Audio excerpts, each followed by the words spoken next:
آج ہم لوگ کو پڑھنا ہے چیپٹر نمبر 7۔ چیپٹر 7 ایک مضمون ہے جس کو سید احتشام حسین نے لکھا ہے۔ زبانوں کا گھر ہندوستان، یہ آپ کا ٹاپک ہے۔ سید احتشام حسین جس کی پیدائش 1912 عیسوی میں اور جن کی وفات 1972 عیسوی میں ہوئی۔ پروفیسر سید احتشام حسین کی جو پیدائش ہوئی تھی وہ اعظم گڑھ میں ہوئی تھی اور وہیں ان کی ابتدائی تعلیم ہوئی۔ کہتے ہیں کہ ہائر ایجوکیشن کے لیے الہ آباد گئے اور وہیں ان کا انتقال ہوا۔ احتشام حسین کا شمار اردو کے صف اول کے نقادوں میں ہوتا ہے۔ احتشام حسین ایک بڑے کرٹیسزم سے ان کا تعلق ہے۔ یہ تنقید نگار تھے، وہ ترقی پسند تحریک سے وابستہ رہے۔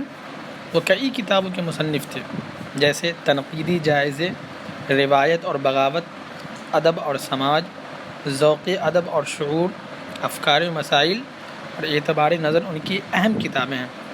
انہوں نے امریکہ اور یورپ کا ایک سفرنامہ بھی لکھا۔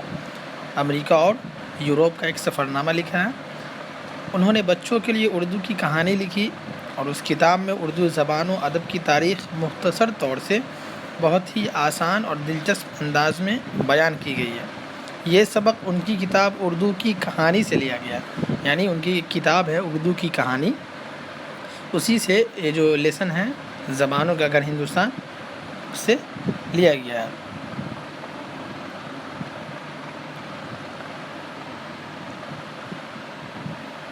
تو آئیے ہم لوگ پڑھتے ہیں سبق کو۔ زبانوں کا گھر ہندوستان ایک لمبا چوڑا دیش ہے۔ ظاہر سی بات ہے، آپ جانتے ہیں ہندوستان کی لمبائی کو اور چوڑائی کو آپ نے پڑھا ہوگا جغرافی میں یا کسی بھی ہسٹری کی بک میں۔ ہندوستان ایک لمبا چوڑا دیش ہے جس میں کہیں اونچے پہاڑ اور گہری ندیاں راستہ روکتی ہیں، کہیں پھیلے ریگستان ہیں جن میں آبادی کم ہے۔ ریگستانی کا جو علاقہ ہوتا ہے اس میں آبادی کم اس لیے ہوتی ہے کیونکہ وہاں گرمی زیادہ پڑتے ہیں، وہاں صرف اور صرف بیابان ہے، وہاں گھر نہیں ہوتے ہیں، پینے کے لیے پانی کی قلت ہوتی ہے۔ کہیں زمین سونا اگلتی ہے اور کوئی زمین ایسی جہاں اس سے سونا نکلتا ہے، کہیں بنجر ہے اور کچھ پیدا نہیں ہوتا۔ پھر یہاں کے بسنے والوں کو دیکھو تو کالے بھی ہیں اور گورے بھی ہیں، خوبصورت بھی ہیں اور بدصورت بھی۔ ہندوستان ایک ایسا ملک ہے جہاں آپ دیکھو گے کہ الگ الگ علاقوں میں الگ الگ رنگ اور نسل کے لوگ پائے جاتے ہیں۔ اگر آپ ساؤتھ کی طرف جاؤ گے تو وہاں کے لوگوں کا جو رنگ ہوتا ہے وہ تھوڑا سا سانولا کلر کا ہوتا ہے۔ اگر آپ کشمیر جاؤ تو وہاں کے لوگ گورے ہوتے ہیں کیونکہ کلائمیٹ کی وجہ سے ہوتا ہے۔ یعنی لمبے قد والے بھی ہیں اور چھوٹے قد والے ہیں۔ یہ ایسا ملک ہے جہاں آدمی لمبے قد والے بھی ہوتے ہیں، خوب لمبے بھی ہوتے ہیں اور چھوٹے بھی ہوتے ہیں۔ جنگلیوں کی طرح زندگی بسر کرنے والے بھی ہیں اور بڑے بڑے شہروں میں رہنے والے بھی ہیں۔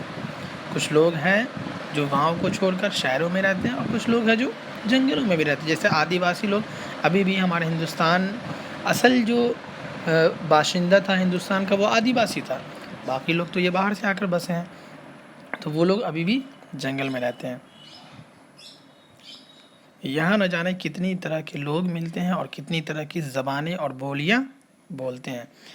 ابھی آپ جانتے ہو کہ ہندوستان کا جو ایٹمی شیڈیول ہے اس میں 22 لینگویج کو رکھا گیا ہے، تو بہت ساری لینگویج ہے جس کو بولا جاتا ہے اور بہت ساری بولیاں ہیں جو یہاں بولی جاتی ہے۔ کچھ ایسے ہیں جن کو ہندوستان میں بسے ہوئے 5000 برس سے بھی زیادہ ہو گئے اور کچھ ایسے ہیں جو تھوڑے ہی دنوں سے یہاں آباد ہیں۔ ایسے دیش میں عجیب عجیب ڈھنگ کی قومیں ہوں گی اور عجیب عجیب زبانیں، لیکن اس سے گھبرانا نہیں چاہیے۔ یہ تو اس ملک کے بڑے ہونے کی نشانی ہے کہ اس میں الگ الگ ہونے پر بھی سب کے مل جل کر رہنے کی گنجائش ہے۔ یہاں ہر قوم کا الگ الگ پہناوا ہوتا ہے اور ہر قوم کا الگ الگ کھان پان ہوتا ہے، ان کے الگ الگ جو ہے عبادت کرنے کے جگہ ہوتے ہیں، لیکن پھر بھی سب ایک ساتھ مل جل کر رہتے ہیں۔ یہ بتانا کٹھن ہے کہ 5000 برس پہلے یہاں کون لوگ بستے تھے، مگر اب بہت سے لوگ یہ بات جانتے ہیں کہ اس زمانے سے یہاں دور دور کے لوگ آنے لگے۔ اتنا سمجھ لینا کچھ مشکل نہیں ہے کہ پہلے دنیا کے زیادہ تر لوگ وحشیوں کی طرح زندگی بسر کرتے تھے۔ پہلے زمانے میں جو لوگوں کا جینے کا طریقہ تھا وہ تھوڑا سا